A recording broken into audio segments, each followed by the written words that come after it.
He is really funny. He's funny at home. He's funny even when he's serious. He's funny, I think.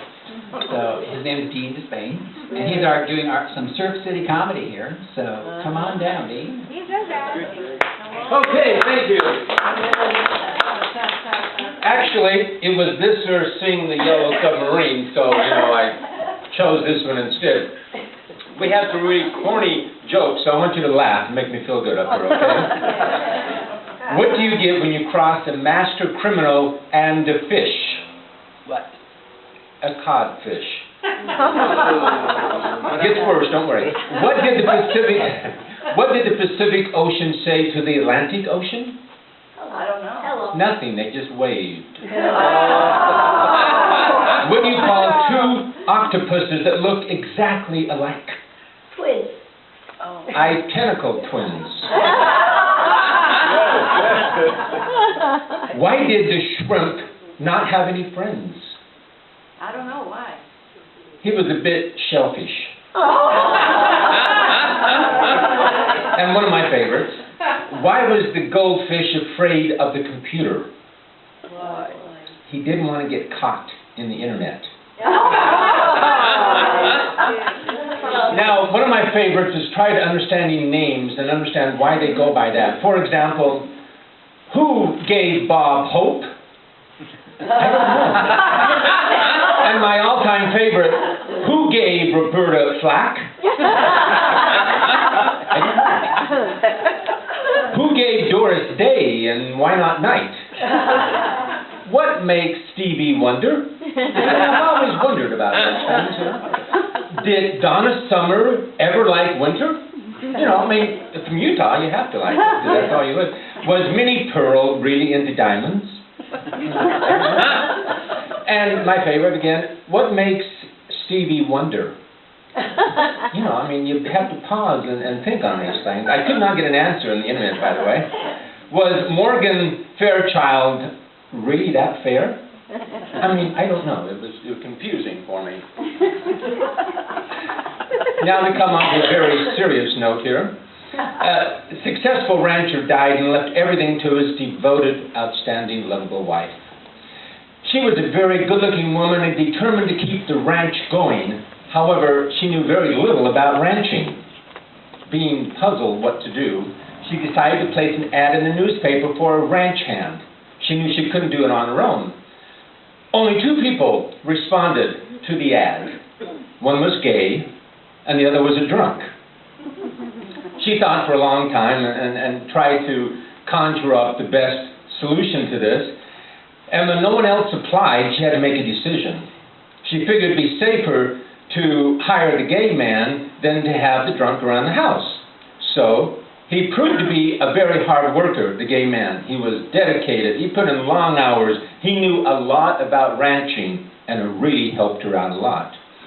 For weeks, the two of them worked together simultaneously, and the ranch was just doing wonderful. And she was afraid she was overworking him, because he took no time off. Then one day, the rancher's widow said to the hired hand, "You have done such a good job with us. You need to take some time off." "Oh, no, I can't do that, no." She said, "No, really, I want you to go downtown, just go out and have fun and kick up your heels. You deserve it. You haven't had a time off for 3 months. The gay ranch man agreed and went into town one Saturday night. Then 1 o'clock came. He never returned. 2 o'clock came. Never returned. 3 o'clock. Finally, he comes into the house. He returned about 3:30 and entered the room. She found the widow's wife sitting by the fireplace, very upset. Just, one of these looking at the clock things. She quietly called him over. "Excuse me, can you come here, please?" He didn't know what to expect. She quietly called him and said, clearly, she doesn't stutter very much, "Unbutton my blouse and take it off." She said, trembling. He did as he was directed because that was the boss. "Now, take off my boots." He did again and did it ever so slowly. "Now, take off my socks." He removed each gently and placed them at her feet as she requested. "Now, please, take off my shirt." He slowly unbuttoned, constantly worrying and watching the glow in her eyes, and worried what was happening. "Now, take off my bra." And again, with trembling hands, he did exactly as he was told to do.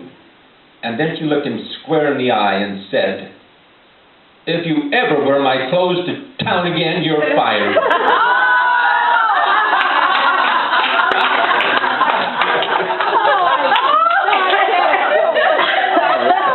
We actually worried about that for a while, but it was appropriate. But I see that it was. And that's the end of our jokes. Oh, no, I don't. Come on, tell her story. One of my other professions years ago was being a public speaker. And I would do different things for Amway and Bestline and Shackley and so forth. And I would do public speaking and training sessions for people. And they'd have the products behind me, and I was kind of cool about it. And, you know, at the end of the session, we have people walk up and ask questions, you know, and any question can be answered. Either agree, disagree, or ignore it. And if you disagree, you'll upset the customer. And if you ignore it, you'll upset them. So you always agree. So all of these people were lined up, and I was doing a training session for memory lane bras, which wasn't my usual clientele that I worked at. And we have to answer within 2 or 3 seconds.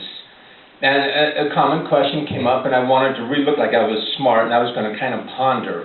And for the first time, I turned around and saw 26 sets of bras lit up with the light inside them, and it just freaked me out. I didn't quite know how to handle that. I mean, we're talking mannequins better than what she's got, and they were colored and lit. And that's, just I had to tell you that story. Normally I did it for soap companies and Avon where they don't have those kind of mannequins around. And in closing, I have to share with you these props that you're enjoying here. I got from my church. We had a little shindig at the church. And I'm kind of outspoken anyway. And I asked the person if I could borrow these, and they said yes.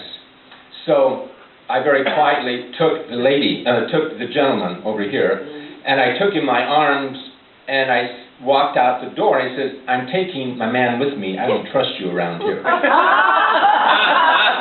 that was fine. That wasn't a problem. Till I came back in, and I took her out with me. I said, "I think I'm going to change and try both sides of the fence," and they didn't know what to think. And that's why we have them on loan for tonight. Thank you.